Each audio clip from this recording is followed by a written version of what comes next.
진중권의 정치다방.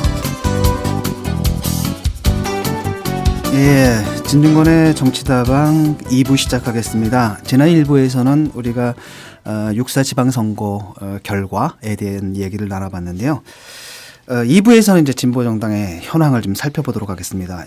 이번 선거 정당 득표 결과를 한번 보겠습니다. 아까 말씀드렸듯이 전국 기준으로 새누리당이 48.55%로 1위고요. 새정치연합이 41.30%를 얻었습니다. 양당의 유권자 지지에 이제 합하면 90%, 말하자면 89.85%를 차지한 셈인데요. 진보정당의 경우에는 정의당이 3.61%예요. 그리고 다 합쳐서 이제 10% 수준. 10%가 좀 안 되죠. 9.96%에 그쳤는데요. 그 이야기로 이제 2부 시작해 보도록 하겠습니다.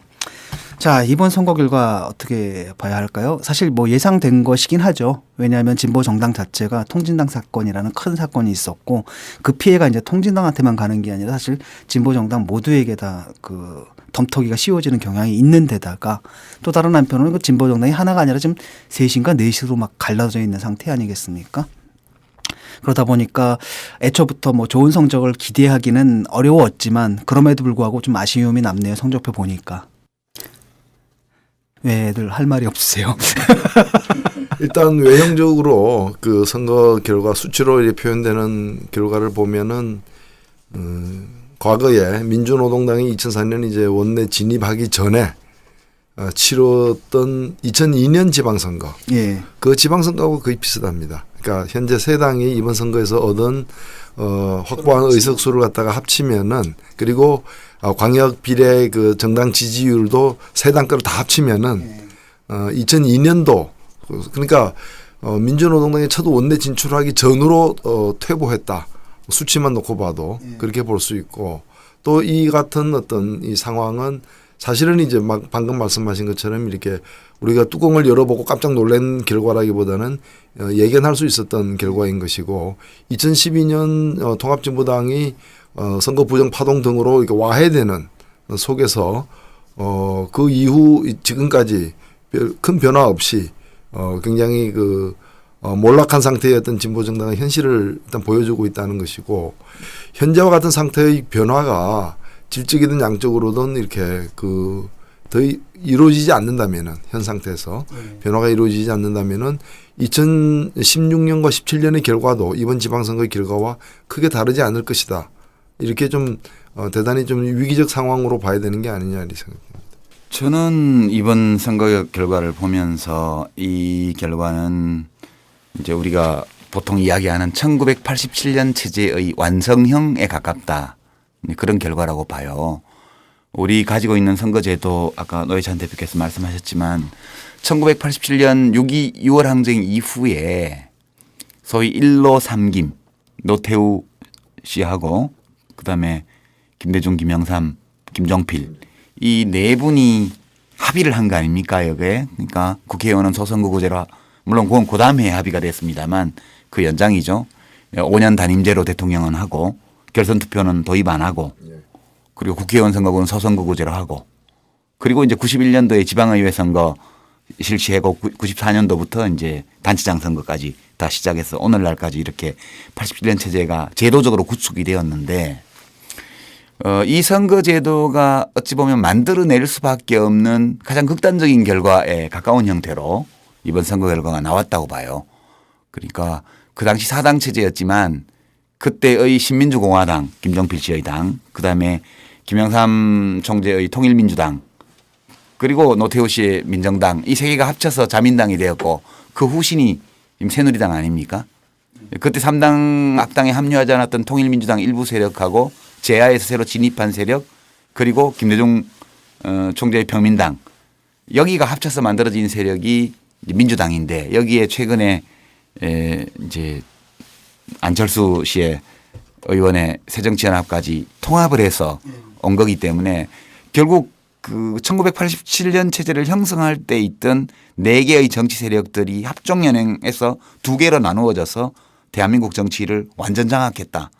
그런 결과이고 그 27년간에 걸쳐서 그것이 진보정당의 이름이든 또는 뭐 또 다른 보수정당의 형태든 또는 자유주의 정당의 형태든 제3의 정치 세력을 구축해서 이 체제에 균열을 일으키고 했던 모든 시도는 일단 오늘의 시점에서 볼 때 다 실패로 끝났다. 예, 그걸 보여주는 선거였다고 저는 봐요. 그 원인은 여러 가지로 진단을 해봐야 되겠지만 결과를 보면. 예. 뭐 제가 그 좋아하는 제가 표현하고 싶은 방식으로 하면 실패로 끝난 게 아니고 실패하고 있는 중이죠. 계속해서 실패하고 있는 중이죠. 아직 진행형입니다. 근데 완료형이 이제 아니라. 저는 이 생각을 좀 해요. 이 결과는 지금 청취자들께서 다 알고 계신 결과인데 27년 동안 시도했는데 아직도 성공하지 못했다면 표현을 실패했다가 아니고 아직도 성공하지 못했다면 되게 하나의 정치 세력이 정당의 형태로 성공하기 위해서는 여러 요소가 필요하죠. 이념적 지향이라든가 또 그 이념적 지향을 구체화하는 정책 패키지라든가 그 정책을 사람을 통해서 보여줄 수 있는 리더십이라든가 그다음에 대중 속에 뿌리 내리는 조직이라든가 뭐 그 당이 새로이 구현하는 진보적인 그런 정치 문화라든가 이런 여러 요소들이 합쳐져서 하나의 정치 세력을 형성을 하게 되는데 이렇게 된 데는 많은 원인이 있겠죠. 그 하나하나씩 뜯어봐도 원인이 있겠지만 어쨌든 간에 27년간의 모든 형태의 시도들이 성공하지 못했다면 거기에는 하나하나 원인을 뜯어서 설명하는 것으로는 충분치 않은 구조적 요인이 있다고 봐야 되는 거 아니냐. 그런 의심이 저는 최근에 많이 들어요. 근데 그 구조적인 요인이라는 게 한편으로는 외적인 요인일 수도 있고 또 한편으로 내적인 요인일 수도 있다는 거죠. 예를 들어 구조적 요인이라는 게 일단 양당 체제 시스템 하에서 3당이 살아남기가 얼마나 힘든가 이런 측면이 있는가 하면 또 다른 한편 우리 내부 면에서는 왜 우리는 제3세력으로 대한 세력으로 인지되지 못하고 그 세력들을 늘 안철수 같은 항상 보면 그 제3 후보들이 있잖아요. 여도 아니고 야도 아니고 어떤 부분인데 그걸 갖다 왜 진보 정당들이 점거하지 못하는가 이런 문제들이 있는 것 같고요. 예. 근데 이제 우리나라 진보 정당의 역사가 오래됐긴 했지만 옛날 조봉암 선생의 진보당이라든가 걸 제외하고 1987년 6월 항쟁 이후 민주화 이후만 본다면 예. 뭐 여러 가지 내적인 원인도 있겠죠. 예. 내적인 원인도 있겠지만 일단 1차적으로는 이 구조에서는 그 노선이 어떠하든 상관없이 이 두 당을 제외한 제3의 정치 세력이 진입장벽을 넘어서 제도 정치 속에 안착되기가 굉장히 어렵다는 사실을 재확인해 줬다고 보고요. 다만 내부적인 주체적 조건이 그런 제도적인 어려움을 극복할 정도로 강력했다면 넘어설 수도 있었겠죠. 그렇지만 그렇게까지 역량을 못 키운 거 아니냐. 뭐 그렇게 뭐 종합적으로. 이제까지 과정과 현실에 대한 진단은 뭐 동일한 것 같고요. 저는 예컨대 무슨 뭐 진보 정당의 집권이라거나 이런 뭐 좋은 일이긴 하지만 그 현실적인 또 가까운 장래에 이제 이루어지기는 힘들다고 보지만 예를 들면은 그 뭐 원내교섭단체 정도를 갖다 꾸려내는 그런 수준으로 한국 정치에서 이제 진보 정당의 소임을 다하는 그런 목표라면은 당장에는 그것조차도 매우 요원한 일로 사실은 보입니다. 그러나 이제까지 해온 방식을 유지해서는 그런 이제 성과도 거두지 못하리라고는 보여지지만 뭐 어떠한 앞으로 새로운 변화를 모색해도 불가능하다 이렇게 볼 이유는 없다는 거죠. 예. 근데 우리가 참고로 할 수 있는 게 과거 사례인데요. 이제 1987년 이후 진보 정치의 역사에서 가장 빛났던 시기가 2004년도예요. 민주노동당이 13%대의 비례 지지율, 정당 지지율을 총선에서 얻었고 10석을 지역구 2석 포함해서 10석을 진출을 시켰잖아요. 의석 자체는 통합진보당이 뭐 한 10%대 얻어가지고 13석을 진출을 시켰으니까 지난번 총선이 숫자는 더 많았지만 전체적인 흐름을 보면 가장 빛났던 시기가 2004년도예요. 이제 이때 민주노동당이 왜 그런 성공을 거둘 수 있었던가 그리고 그 성공이 왜 더 큰 성공으로 연결되지 않았던가에 대한 냉철한 그런 평가, 반성, 혁신 이런 것들이 필요하다고 저는 생각을 해요. 그런데 이제 제가 우선 구조적인 측면을 하나 말씀을 드리면 그 우연인지 항상 그런지는 아직은 이제 분석 사례가 하나밖에 없어서 일반화하기는 어렵지만 그때가 노무현 대통령 탄핵 직후에 치러진 4.15 총선이었고 선거 일주일 전 마지막 여론조사에서 열린우리당의 압승이 예견되고 있던 시기였어요. 예. 그렇죠? 여유가 있으니까 예. 근데 그게 굉장히 중요한 요인이었다고 저는 생각하고요. 왜 그게 중요했냐 하면 이 득표율 아까 우리가 본 표에도 나오지만 새누리당 단일 대오로 된 이 정당은 너무 강해요. 이 정당이 강한 이유는 제가 볼 땐 두 가지인데 하나는 이제 보수를 만들어내는 힘은 최근 뇌과학자들의 연구 결과에 따르면 공포래요. 두려움이요. 예, 공포와 습관이죠. 예, 그러니까 뇌과학자들이 조사한 바에 따르면 보수적인 사람들은 편도체가 굉장히 활발하다 그래요. 이게 편도체가 공포감을 다루는 데거든요. 그러니까 보수를 만들어내는 감정의 원천은 두려움이래요. 이건 북한과 관련이 돼 있죠. 기본적으로 뿐만 아니라 내부 치안 질서와도 관련이 돼 있고요. 진보는 뭐냐? 진보는 이제 그 회색 피질 그 대뇌의 일정 부분 거기가 굉장히 활발하대요. 그래서 진보는 외부 자극에 민감한 사람이 진보로 간다는 거예요. 그러니까 외부 자극에 둔감하고 그리고 그 두려움을 크게 가진 사람일수록 보수로 간다는 거예요. 그러니까 우리 분단 현실이라든가 이런 등등을 생각해 볼 때 이 세력이 가장 강할 수밖에 없어요. 현재로서는. 거기다가 이 정당은 반북만 내세우는 게 아니라 소위 경제성장이라는 물질적 부에 대한 사람의 욕망을 되게 부추기는 정당이잖아요. 이 두 개가 결합되면서 가장 강고한 정치 세력으로 자리를 잡고 있어요. 근데 얘네 이 당이 그 민주주의를 제대로 하기만 해도 사람들이 겁을 덜 내겠는데 덜 싫어하겠는데 이게 힘을 가지면 막 사람을 잡아넣고 죽이고 뭐 폭력을 행사하고 이렇게 하는 당이니까 무서워요. 이 당이. 그러니까 이제 이 당의 횡포를 무서워하는 사람들이 반대쪽으로 뭉치는데 그 뭉치는 대상이 지금 새정치연합인 거예요. 제1야당이요. 그 당의 이름이 무엇이든 간에. 선거 때만 되면 저쪽이 압승해가지고 횡포를 부르는 게 두려우니까 제1야당으로 몰리는 거예요. 여기도 공포네요. 그러니까. 여기도 일종의 공포라고 말할 수 있지만 이건 매우 이성적인 거죠. 논리적인 거고. 근데 그것이 완화되었을 때 민주노동당의 약진이 이루어졌어요. 단 한 번밖에 없었기 때문에 일반화하기는 어렵지만 저는 여러 가지 이제 정황적인 것들을 함께 놓고 본다면 새누리당이 아주 약화되지 않는 한은 제1야당이 아닌 다른 진보 성향의 제3당이 커질 가능성이 매우 희박한 게 우리의 구조적인 조건이라고 저는 보는 거죠. 예. 예. 근데 저는 그 말씀도 다 당연히 이제 일리가 있는데 예컨대 제가 이제 그 당시 민주노동당 한 사람 입장에서 보자면은 민주노동당이 13% 얻고 10석이나 얻는 데는 그런 배경이 작용을 했는데 그러면 민주노동당이 그 상태에서 더 커지는데도 그러니까 13%까지 가는 동력과 그 방식이 13%에서 더 한 걸음 더 나아가는데도 똑같은 패턴으로 갈 거냐 아니면 다른 패턴으로 갈 수도 있지 않느냐 그런 좀 차이는 있어요. 네. 차이는 있는데 1인 2표제라는 게 있었고 그런 어떤 이제 투표 방식이 가장 크게 작용을 했고 정당 투표제가 가장 그다음에 이제 탄핵 결정적이었죠. 정국에 대한 어떤 역풍 이런 것의 또 득도 사실 봤죠. 봤던 것이고 또 다른 한편은 것도 있었어요. 왜냐하면 그때만 해도 굉장히 참신했거든요. 그렇죠. 예. 근데 이제 그렇게 해서 높은 지지를 13%를 받았는데 받고 보니까 하나의 현실 정치 세력으로 좀 인정되는 측면이 있다 보니까 지지율이 더 올라가는 거예요. 선거 후에. 그래서 20%까지 올라갔죠. 2004년 말에는 20% 가까이까지 이제 올라갔단 말이죠. 그러면 이 지지율은 사실은 어찌 보면은 잘하면은 지지에 주마라는 이제 그런 이제 미리 이제 약속음 같은 거지 현찰이 사실 아니라는 거죠. 그러면 잘해서 그 지지율을 굳혀나가는 과정이 필요했는데 잘하지 못했던 거죠. 여러 면에서.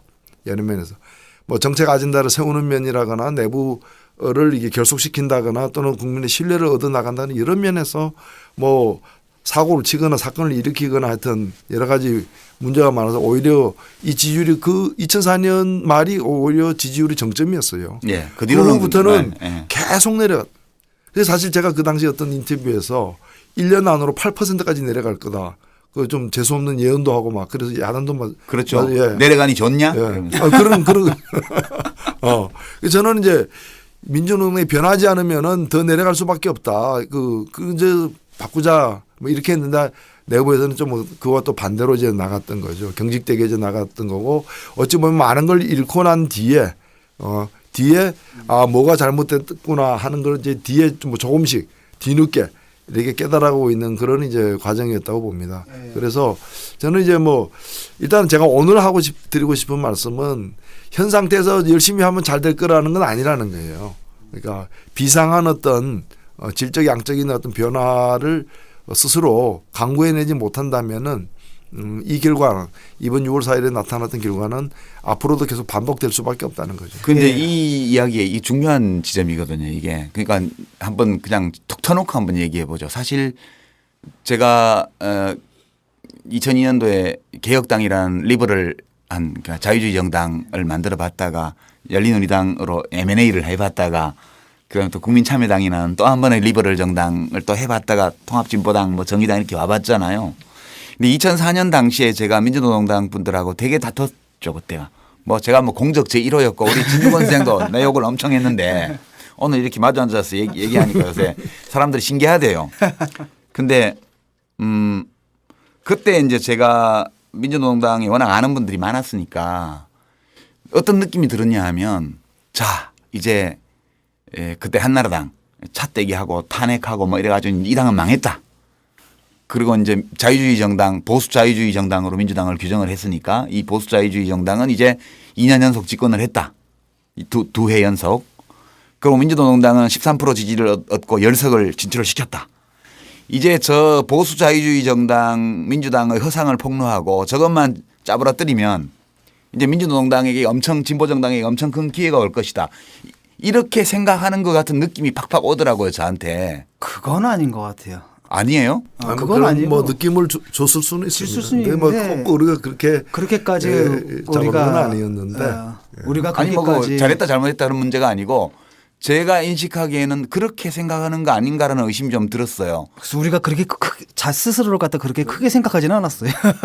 저는 저기 오랫동안 뭐 진보정당 만들기 위해서 한 10년 이상 보냈던 사람인데 2004년에 열석을 얻고 또 그중에 저도 포함됐습니다마는 그때 저는 그런 일이 한 10년 20년 후에 올 걸로 생각하고 당을 만들었던 사람이에요. 그러니까 예상보다 너무 빨리 우리가 정치적 성과를 얻는 데 대해서 좀 두렵기도 하고 또 이런 식으로 계속 커나간다고 전혀 생각지는 않았어요 사실은. 안 않았는데 문제는 그 소중한 성과마저도 제대로 다루지를 못해가지고 오히려 후퇴하게 된 것이지. 그리고 이런 건 있었어요. 대단히 이제 예컨대 민주당과의 어떤 당시 열린우리당과의 관계를 갖다가 이렇게 맺고 설정해 나가는 저는 뭐 워낙 우리가 힘이 작았기 때문에 책임이 우리가 더 많다고 저는 여전히 보진 않습니다만은 그런 예 관계를 설정하는 데서도 굉장히 유연하지 못했고 또 경직됐고 또 뭐 전체 이제 그 현실 정치를 풀어나가는 데 있어서도 좀 답답한 이게 정치를 하자는 건지 운동을 하자는 건지가 구분되지 않는 그런 측면이 당시에는 10여 년 전 당시에는 우리 내에도 많았어요. 심지어는 우리가 어느 정도였는가 하면은 당직 공직 겸직 금지를 시켰어요. 그러니까 의회에 들어간 사람, 국회에 들어간 사람은 이제 이 세속 정치 속에서 언제 어떻게 변할지 모르니까 당의 중요한 어떤 그 고난을 줘서는 안 된다는 그런 굉장히 이제 황당무계한 발상을 하고 그걸 또 실행을 했다는 거죠. 그런 것들은 나중에 이제 이게 대단히 비현실적이라는 걸 깨닫고 이제 다 바꾸긴 했습니다만은 당시에는 이제 그랬던 거죠. 제가 그 말씀을 드린 거는 뭐 그래서 뭐 무슨 그때 정부가 어려웠다 이런 얘기를 하려는 게 아니고 제가 열린우리당에 몸을 담고 있었지만 또는 그 전에 이제 민주당 당원이었던 적도 있고요. 한 25년 전에 평민당 시절에. 그리고 열린우리당으로 합류를 해서 이제 그 당을 창당을 하고 집권당으로 있었고 그 뒤에 그 당이 이제 뭐 대통합민주신당인가 이렇게 돼서 이제 제가 나왔는데 그 당에 몸을 담고 있었지만 제가 그 당을 별로 안 좋아한다는 사실은 사람들이 많이 눈치를 챘을 거예요. 어쩔 수 없이 그 당을 하고 있지만 이 당이 진짜 좋은 자유주의 정당으로 혁신될 가능성이 별로 없다. 그렇게 판단을 했기 때문에 사실 제 가까운 사람들하고는 어떤 논의를 했냐 하면 민주노동당이 열린우리당 지지층 중에서 진보 블록 그러니까 친노 좌파 소위 친노인데 친노가 다 좌파만 있는 게 아니고 친노 중에도 좀 보수적인 사람들이 있고 정치인들도 좀 진보적인 사람들이 있고 유권자들 지지자들 사이에서도 또 그래요. 그래서 민주노동당이 외연을 넓혀 나가려면 소위 이 참여정부를 지지하면서도 진보 성향을 가진 유권자들을 안아들어야 된다.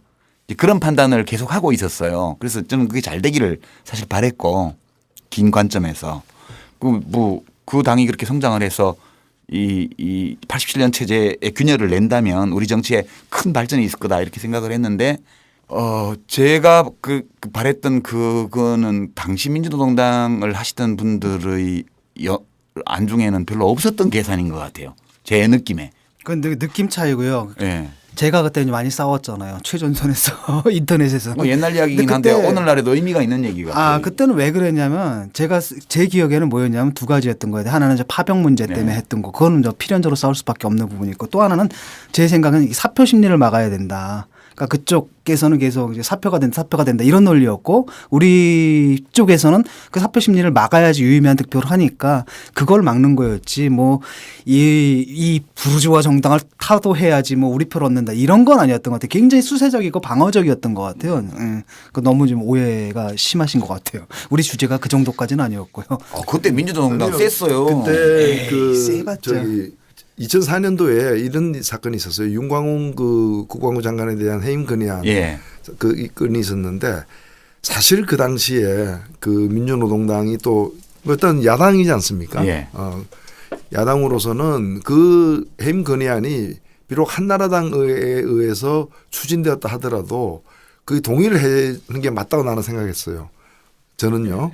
근데 그 민주노동당의 다수의 의원들이 이게 지금 정치적으로 한나라당과 열린우리당의 갈등을 빚고 있으면 열린우리당 지지해 줘야지 한나라당 결과적으로 아무리 이게 그 해임 건의안은 통과된 게 맞다 하더라도 그렇게 할 경우에 노무현 정부가 곤혹스럽게 되고 한나라당이 우리의 의도와 달리 길을 펴게 되면 안 좋은 거 아니냐.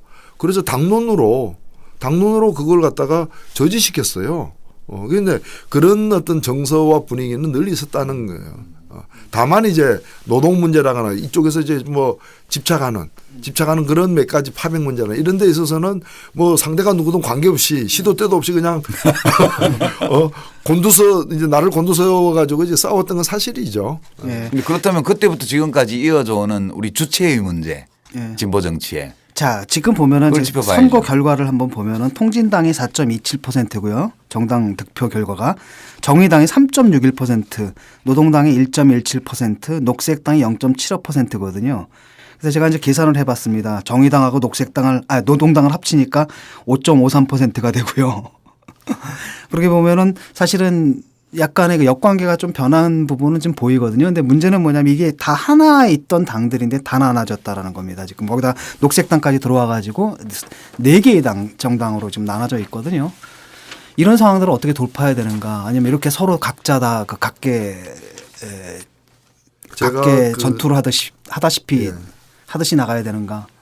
그 뭐 공동선대위원장 중에 한 명을 했던 사람으로서 이제 이 정의당 성적표를 이렇게 보면은 11명의 당선자를 냈는데 모두가 기초의원이고 그중에 지역에서 선거를 통해서 당선된 사람이 10명이고 이제 정당 투표를 통해서 비례로 당선된 사람이 1명이에요. 전라북도인가요? 그죠? 네, 그렇습니다. 네.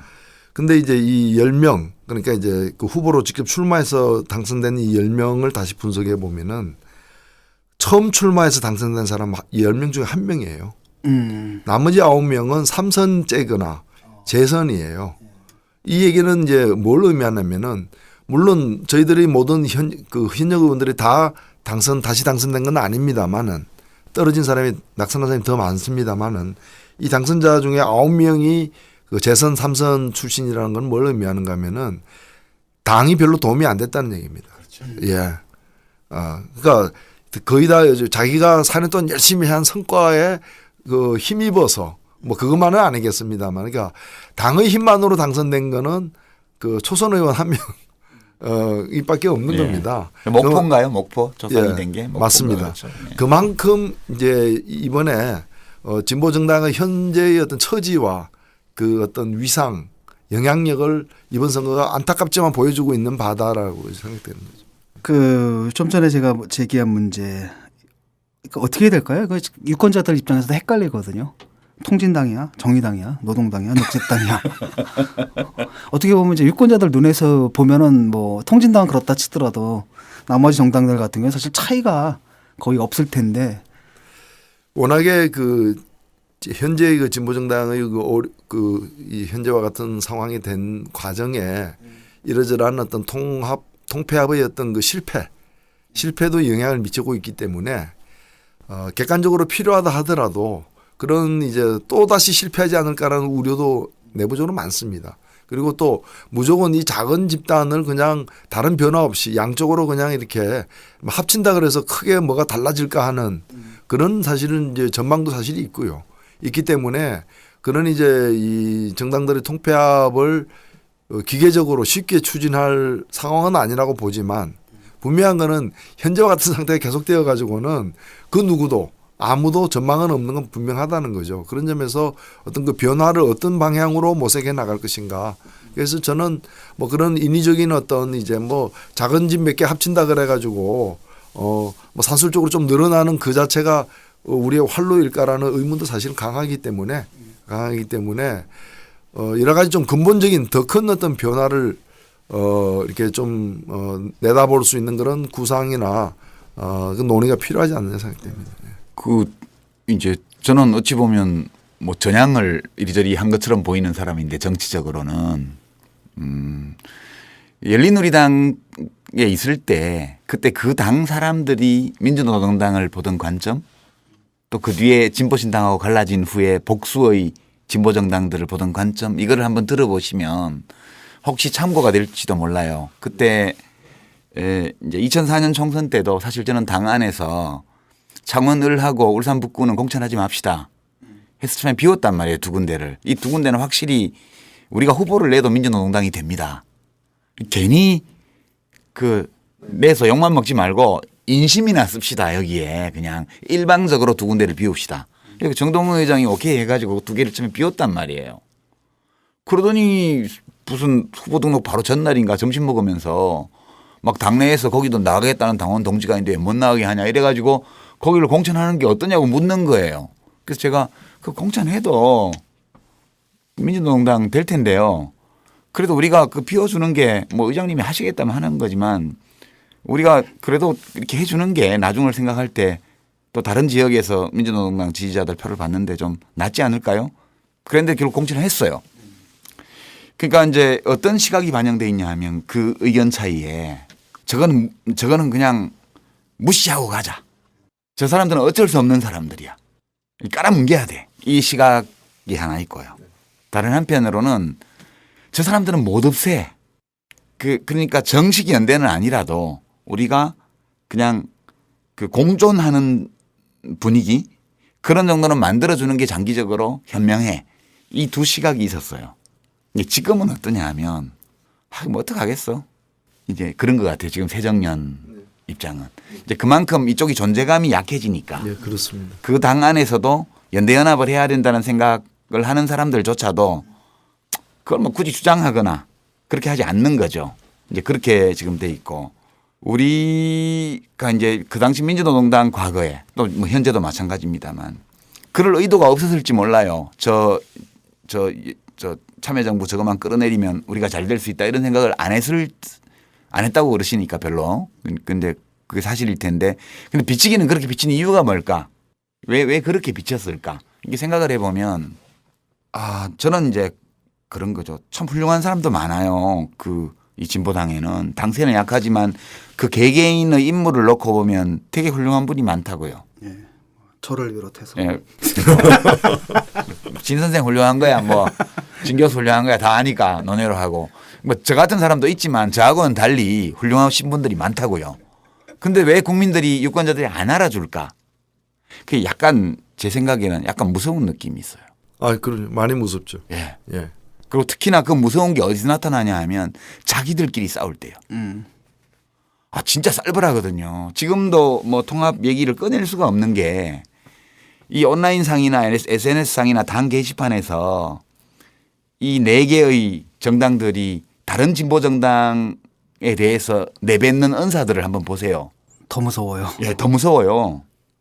이게 저는 그 막스 베버가 말한 또 그런 말을 했고 이제 존 스튜어트 밀도 사회주의자들을 향해서 그런 말을 했는데 과격함이 미덕으로 통하는 어떤 정치 집단 이 과연 건전한 사회를 만들 수 있을까 이런 의심 때문에 나는 사회주의자가 안 됐다라고 미리 얘기를 했는데 그 문제가 좀 있지 않나 싶어요. 저는 이걸 어떻게 극복해야 되겠다 그건 모르겠는데 하여튼 그 문제를 인지하는 게 굉장히 중요한 게 아닌가 싶어요. 이렇게 무서워서 유권자들이 가까이 오겠어요?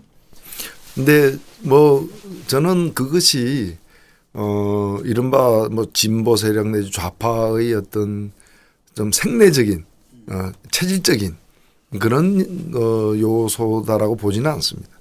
예, 그게 그러니까 현재의 모습에 대한 평가로서는 사실인데 저도 인정하는데 원래 그렇다고 보지 않아요. 예를 들면 말이죠.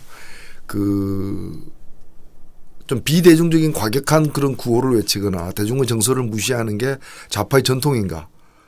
사실은 성공한 좌파들은 전부 다 누구보다도 대중적이어서 성공했거든. 어찌 보면은 기가 막히게 유연하고 그래서 성공했고 다만 실패한 좌파들이 불필요하게 이게 과격하고 비대중적이고 이렇게 해서 계속 대중으로부터 유리되는 거죠. 그래서 근데 마치 이런 걸 오래 하다 보니까 좌파니까 당연히 과격해야 되고 좌파니까 당연히 보다 더 그 현실보다는 원칙을 더 강조해야 되고 이런 식으로 잘못된 가치관으로 스스로를 오도해 온 측면이 있는 거죠. 지난번에도 제가 이렇게 말씀드린 적이 있었는데 이제 예컨대 이제 그 다른 진보 정당 하는 사람들 만나면 제가 느끼는 어떤 이질감 얘기 드렸지 않습니까? 한편으로 그 정치를 바라보는 관점의 문제인 것 같아요. 리버럴리스트의 관점은 정치라는 것은 이해관계의 조정이다. 내가 주고 받고 등등등 해서 우리가 생각은 다르지만 또 이해관계가 다르지만 그럼에도 불구하고 합의를 볼 수 있는 부분이 무엇인가 이걸 찾아내는 굉장히 실용적인 관점이 하나가 있는가 하면 또 하나가 이제 소셜리스트 관점이 있어요. 그러니까 가치관 또는 세계관을 실현하려고 하는 부분이 있거든요. 이렇게 되면 특히 이게 물론 이제 어느 정당이든 이 두 요소가 다 공존을 합니다. 근데 이쪽 요소가 강하게 되면 특히 세계관적인 측면이 강하게 되면 생각이 다른 사람이 적이 돼요. 이렇게 되니까 그 언사가 굉장히 이제 뭐랄까 그 사나워지는 거죠. 그런 측면이 좀 있다고 봅니다. 저는 한국 이 진보 세력 그중에서 특히 이제 정치 영역에 들어와 있는 진보 세력의 가장 큰 문제는 덜 세속화되었다는 거죠. 그러니까 어찌 보면 정치 자체가 하나의 세속적 현상의 하나의 중요한 부분인데 세속화되지 않으려고 발버둥 치는 거예요. 그러니까 가치관이라거나 또는 어떤 전략 선택이나거나 이런 데서 굉장히 근본주의적인 거예요. 현실에서 어떻게 유연하게 헤쳐나가면서 힘을 만들어 나가느냐 하는데 방점이 주어지는 것이 아니라 자신의 어떤 그 관념이나 어떤 그 가치관을 어떻게 지키고 실현하는데 그게 더 심지어는 제가 과거에 그 진보신당 시절에 저희 지역구 당원이었는데 제가 2008년 선거에서 그 패배한 적이 있었지 않습니까? 뭐 간발의 차이로 이제 진 적이 있었는데 선거 끝난 뒤에 그 당원 부부가 다 당원이었는데 다행이다 이게요. 당신 당선됐으면 어떻게 또 사람이 변했을지 모른다. 그 얘기를 제가 그 지역구 당원한테 부부한테 이제 그것도 열성적인 당원들이에요. 그래서 그건 저는 그분들이 무슨 악의를 가졌다고 생각하는 것이 아니라 그런 생각으로 현실 정치를 할 수는 없는 것이죠.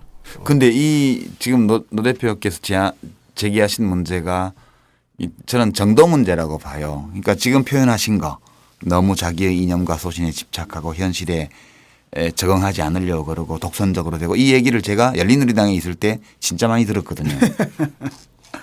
아니 제가 진짜로 그렇게 많이 들었고 그래서 뭐 당의장 출마했을 때 뭐 지지하는 국회의원이 5명도 안 되는데 무슨 당의장이냐 이런 얘기 나오고 뭐 옳은 말도 싸가지 없이 한다 그러고 그런 얘기를 제가 뭐 분열주의의 화신이라는 공격을 받았잖아요. 근데 제가 이제 돌이켜 보면 누구한테 험한 말을 하거나 그런 적은 없어요. 또 이제 논의한 끝에 다수의 의사가 뼈 아픈 말은 많이 했죠. 그렇죠. 그러니까 다수의 의사가 확인되었을 때 그 다수의 의사를 거스른 적도 없어요. 제가 다만 그 의사결정의 과정에서 주고받는 토론의 과정에서 굉장히 이제 어찌 보면 순수하고 급진적인 형태로 의사표시를 많이 한 거죠. 예, 그게 그러니까 단순히 이 생각의 차이를 넘어서서 저와 의견이 다른 사람들 경우에는 일종의 인신공격을 한다든가 혹은 인간에 대한 정서적 호불호를 표현하는 걸로 받아들여졌기 때문에 그 후과를 제가 받았던 거거든요. 이게 어떻게 보면 이게 정도 차이예요. 어느 당에나 다 있는 거라고요. 근데 제가 이 문제를 계속 제기하는 이유는 요즘 그런 생각을 많이 해보는 거예요. 진짜 이 진보정당 쪽에 보면 훌륭한 분들이 많아요. 인격적으로요. 그런데 제가 뭐 열린우리당 시절에 겪었던 지금 새정년 쪽하고 비교해서 훨씬 훌륭한 분들이 많아요. 그러니까 안타까운 거는 우리 민주화 이후 약 30여 년의 정치사에서 진보 성향을 가지고 현실에서 성공했던 사람들은 전부 다 기호 2번을 달았던 사람들이에요. 노무현 대통령 그렇죠. 그다음에 뭐 그 밑에서 총리하신 분들, 뭐 장관한 사람들, 국회의원 한 사람들, 이 70년대, 80년대까지 같이 운동하다가 그쪽을 통해서 간 사람들, 박원순 시장까지요. 결국은 안철수 의원조차도 그 자기가 가지고 있던 독자적인 지지율에도 불구하고 글로 결합을 했단 말이에요. 그리고 대통령도 되고 장관도 되고 총리도 되고 국회의원도 되고 해서 100%는 아니지만 그래도 자기가 뭐 하려는 걸 했고 개인적으로도 성공했고. 근데 이제 진보정당 계신 분들을 보면 참 훌륭한 분들인데 너무너무 오랜 세월 고생만 하는 거예요. 그리고 우리 사회가 이 정도 올 때까지 중요한 의제들. 근데 건강보험의 공공성 강화라든가 또는 그 빈곤 고령층에 대한 생계대책 관련해서 뭐 기초연금 문제라든가 뭐 등등 비롯해서 중요한 사회적 의제, 정치적 의제들을 민주노동당 시절부터 진보정당들이 선도해서 많이 국가제도 속으로 안착시켰어요. 뭐 자활지원센터 그렇죠. 뭐 어린이집인가요? 그 지역아동센터 그렇죠. 그런 게 다 그거 아니에요. 그런데 정작 그것을 의제화시키고 우리 정치 속으로 받아안게 만들었던 그 장본인들은 개별적으로 정치인으로서 굉장한 시련과 고통과 좌절을 겪으면서 가고 있는 거예요. 그래서 저는 이걸 볼 때 옛말에 뭐 재주는 누가 부리고 돈은 누가 벌고 이런 얘기가 있는데 꼭 그거 같다 그런 생각도 들고 그러니까 너무너무 안타까운 거죠. 예. 과연 이 길밖에 없는 것인가. 그리고 더 극단적으로 말하면 이 의제들을 만들어내고 부각시켜서 제도 정치 속으로 받아안게 만든 이 공적이 있음에도 불구하고 아무것도 못 누릴 바에야 이 일을 꼭 정당이라는 형식을 통해서 해야 되냐라는 의문까지도 심지어 있는 거죠. 이거 정의롭지 않은 거거든요. 진짜 재주는 누가 시커 부리고 돈은 누가 벌고 이거는 정의의 원칙에 어긋나잖아요. 하나가 곰이고 하나가 사람이라면 모를까 다 같은 사람인데 그런 생각이 요즘 많이 든다니까요. 예. 푸념했습니다. 뭐 그래서 정의 구현 사회가 돼야죠. 예, 지금까지 한 얘기를 조금 좀 정리를 하고 넘어가야 될 것 같습니다. 일단은 뭐 그 진보 정당들의 분열에 대해서는 지금 와서 뭐 인위적인 통합 논의를 하는 것은 좀 바람직하지 않은 것 같다는 아니 생각이 그 들고. 논의가 불가능해요. 불가능하고요. 네. 두 번째로는 이제 왜 진보 정당이 신뢰를 받지 못하는가에 대해서 이제 각자 그 진보 정당의 그 습속에 대해서 한번 짚어봤고요. 그것도 한번 있어야 될 것 같아요. 그 요번에도 보면 기초 그 선거에서 그러니까 어떻게 보면은 뭐랄까 자기 열심히 노력한 분들은 좀 당선되는 부분이 있지 않습니까? 그렇다고 한다면 우리가 이제 고공에서 노는 건 말고 정말 아래로부터 당원들 조직하고 근데 기초에서부터 차근차근 쌓아 올라가는 것들이 장기적인 관점에서 당을 튼튼하게 세우는 게 아닌가 이런 생각도 좀 들거든요. 그래서 거기에 대한 어떤 플랜이라고 할까나 어떤 계획 같은 것도 좀 있어야 될 것 같습니다. 가장 크게는 이제 당이 사실은 뭐 당의 활로를 뚫어 나가야지 개별 후보가 개인적으로 뭘 이렇게 네. 뚫어 나가게 맡긴다면은 당의 존재의 자체가 없어지는 거죠. 그래서 당의 책임이 가장 크고요. 그럼에도 불구하고 저는 이번 선거에 이렇게 나름대로 이제 결심을 하고 결단을 하고 도전했다가 이렇게 잘 안 된 분들 특히 녹색당이나 노동당이나 또 정의당에 계신 그런 후보들에게는 씨앗을 뿌렸다고 생각하고 앞으로도 좀 지속적인 노력을 갖다 할 필요가 있다. 너무 이렇게 한 번의 결과로 좌절할 필요는 없다라는 말씀을 드리고 당 차원에서는 제가 이제 많이 느끼는 게 뭔가 유권자들이 구의회가 나한테 해주는 게 뭘까요? 그러니까 구의회에 누가 좋은 사람 들어내서 뭐가 달라질까요? 이런 의문이 굉장히 많아요. 그러니까 우리나라에는 아직까지 이제 기초의회나 이런 데서 뭔가 이렇게 모범 사례 그걸 통해서 주민들의 생활이 달라질 수 있다라거나 이런 걸 체험하는 어떤 그런 사례가 워낙 적기 때문에 없는 건 아닌데 소중한 결실도 꽤 있었지만 아직 그런 것들이 사람들에게 그러니까 기초의회 꼭 있어야 돼요.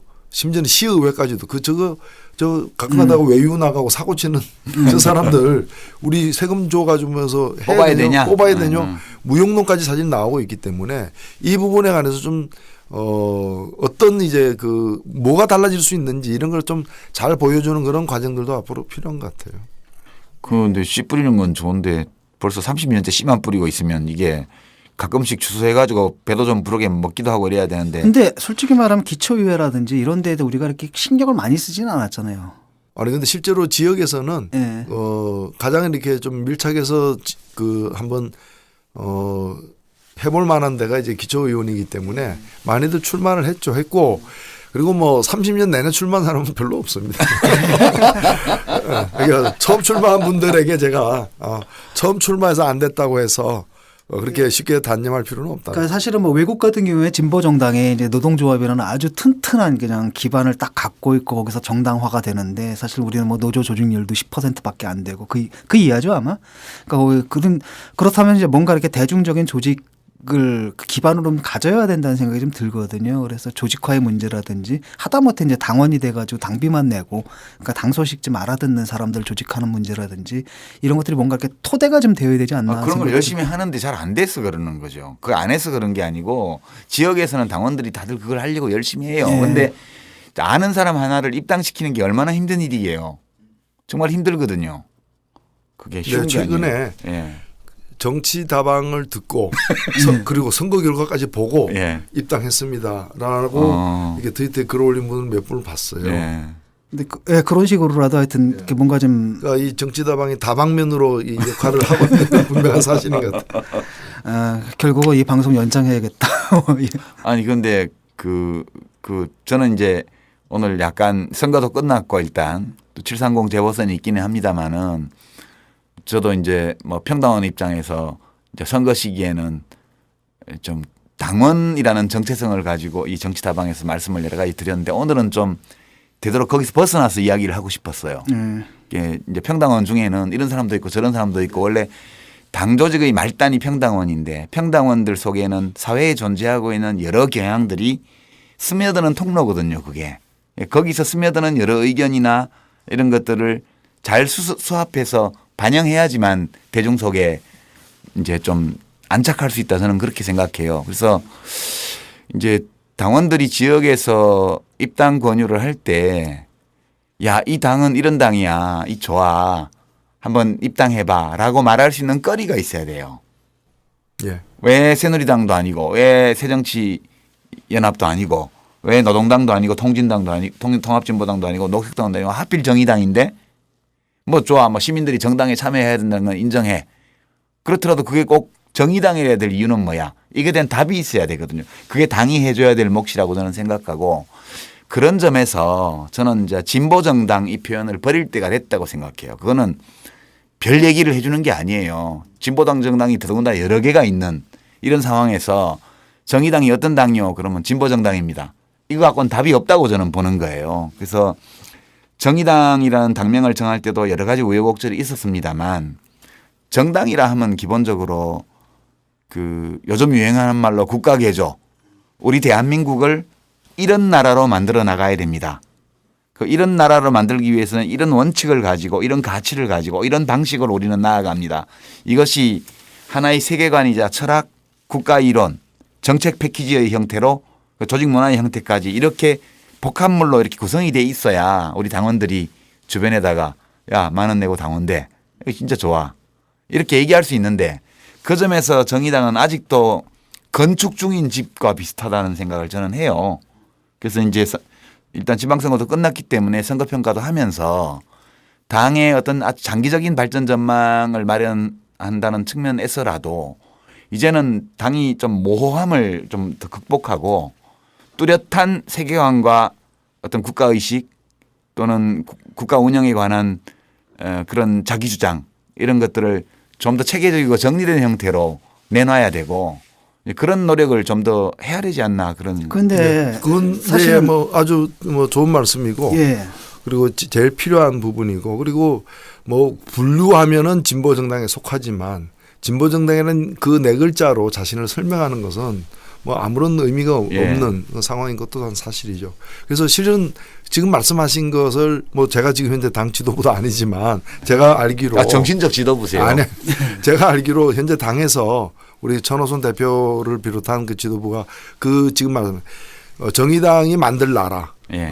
저 만들려고 하는 세상과 그 구체적인 정책들 그리고 생활이 어떻게 달라지는가에 대한 어떤 그런 마스터 플랜을 갖다가 초안이라도 이미 초안은 만들어진 것 같고요. 그걸 가지고 계속 토론하고 알려나가는 그런 그 지금 과정에 있는 걸로 보여집니다. 그래서 그런 것들이 좀 제대로 만들어져서 사람들에게 쏙쏙 들어오는 그런 걸 통해서 이제 당을 키워나가야죠. 정당의 지향이 그래도 녹색당 들어오거든요. 확실하죠. 노동당 들어와요. 정의당 이게 좀 안 들어오거든요.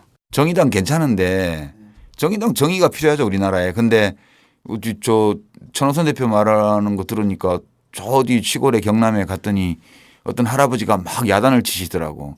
저희 언제적 전두환인데 아직도 정의당 하냐고. 그러니까 당명 자체가 되게 머리 좋은 기억력 좋은 할아버지예요. 그러니까 당명 의식도 괜찮네요. 왜냐하면 예. 정의당 그러면 사실 우익정당 냄새가 나버려요. 사실은 느낌이. 그래서 당명도 좀 문제가 좀 있는 것 같고 왜 하필 또 정의당이라고 정했을까 이런 측면도 좀 있습니다. 그리고 지금 남은 얘기가 그 얘기를 좀 더 그 아까 그 플랜 말씀하시지 않았습니까? 근데 사실 그게 좀 떨어졌어요 많이. 왜냐하면 제가 민주노동당 때는 어땠냐면은 선거운동으로 등록을 하고 학교에 강의를 나가는데 이걸 띠 있죠. 선거띠. 네.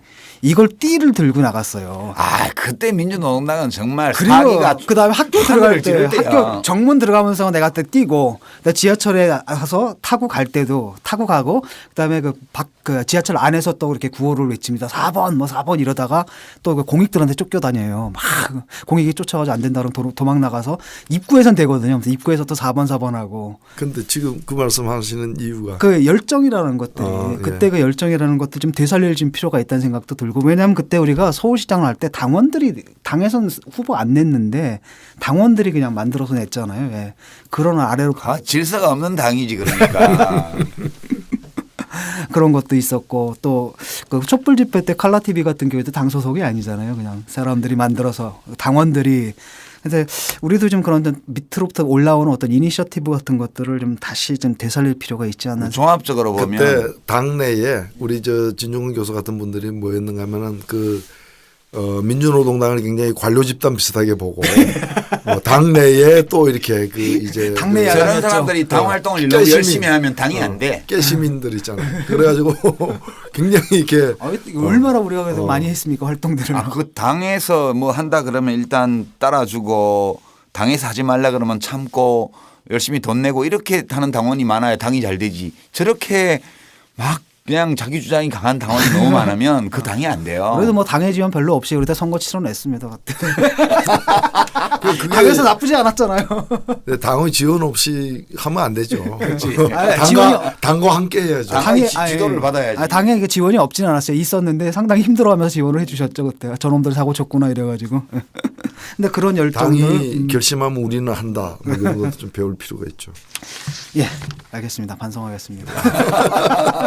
자, 뭐 이제 진보 정당의 뭐 앞날까지 미래까지 우리가 좀 짚어봤는데요. 여기서 이제 얘기를 좀 마무리 지을까요? 네. 앞으로 어떻게 할 건지 안내를 해주세요. 예, 앞으로 저희가 이 방송 여기서 접을까 했는데 또 그 청취자들에게 여러 같은 반응 때문에 접을 수가 없는 상황이 됐습니다. 그래서 계속 하기로 했고요. 다만 이제 그 방송 이름을 좀 바꿔야 될 것 같아요. 신장기협회요?